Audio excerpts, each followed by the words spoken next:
По 2 викенда со целосна забрана, прв викенд со скратен полициски час. Забраната за движење на граѓаните започна денеска од 15 часот и ќе трае до понеделник до 5 часот наутро.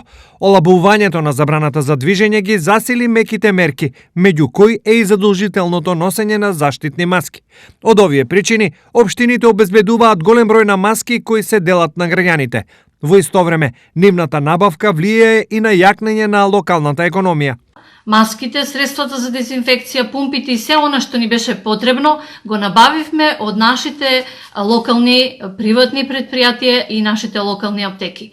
На тој начин ја подпомагаме и локалната економија. Маските ги шија нашите локални конфекции, а сето тоа беше платено од буџетот на општината. Голем број аптеки и маркети ќе вршат достава на лекови и храна и за време на полицискиот час, а на терен се и волонтери на Црвениот крст. Исто така сакам да ви кажам дека секој работен ден во определени часови од денот волонтерите од Општинска организација Црвен крст Виница вршат достава на намирници и потребни лекови на лицата кои не можат да излезат и да го извршат истото. До сега вирусот COVID-19 во општините од обкружувањето не е регистриран во Делчево, Берово, Македонска Каменица, Карбинци и Свети Николе.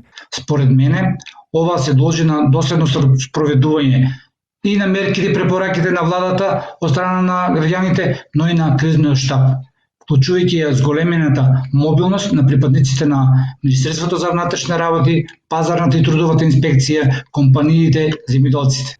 Вирусот на корона е регистриран во Штип, Кочени, Виница, Пехчево, Пробиштип, Зрновци и Чешиново, Облешево. Заедно со него во овие, но и во останатите општини од регионот, регистриран е и пораст на семејното насилство. Пријавете насилство во полиција, во центрите за социјална работа, на СОС линиите, кај граѓанските организации, матичните лекари. Информирајте ги блиските пријатели или роднините во кои имате доверба.